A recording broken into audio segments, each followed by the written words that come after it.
মাননীয় স্পিকার, আপনাকে ধন্যবাদ। আমার উত্থাপিত বিষয় কুমিল্লা বিমানবন্দর চালু করা প্রসঙ্গে। ইতিহাস হলো, দ্বিতীয় বিশ্বযুদ্ধের সময় এই বিমানবন্দর স্থাপিত হয়েছিল জনগণের সম্পত্তিতে। পরবর্তী পর্যায়ে স্বাধীন হওয়ার পর, পাকিস্তান হওয়ার পর বাংলাদেশ পর এই বিমানবন্দর চালু ছিল।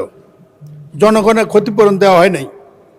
96 থেকে 2000 সালে আওয়ামী লীগ সরকারের প্রধানমন্ত্রী এর সম্পত্তি ইপিজেডকে দিয়ে দেন, কিন্তু নির্দেশ ছিল বিমানবন্দরটি চালু রাখার। এটা চালুর পক্ষে মূল কারণ হলো কুমিল্লা এখন শীর্ষ বহির্ভূত জেলা। এই জেলার মোট জনসংখ্যা 65 লক্ষ, 13% ওদের বিদেশে থাকে। তাদের যদি আটবার যায় তাতে বিমান লাভজনক হবে। এই বিমানবন্দরে বর্তমানে যে টাওয়ার থেকে অন্যান্য স্থাপনা আছে, এগুলা 80টি বিমান ব্যবহার করে, যার জন্য ওই বিমানবন্দরে মাসিক 2 কোটি টাকা রোজগার এখনও হয়। বিমানবন্দর সংলগ্ন গড়ে হচ্ছে ইপিজেড। এই ইপিজেডের বিনিয়োগকারী আসা যাওয়ার জন্য এটা একটি মাধ্যম। ঢাকা চট্টগ্রাম মহাসড়ক প্রায় বন্ধ হয়ে যায় ট্রাফিক ম্যানেজমেন্টের কারণে। তখন এই বিদেশিরা যেতে পারে না, ইপিজেডের ক্ষতি হয়। এই বিমানবন্দর চললে ভারত, চীন, সিঙ্গাপুর, ব্যাংকক পরিবহন বিমানে ইপিজেডের সেবা গ্রহণ করতে পারে।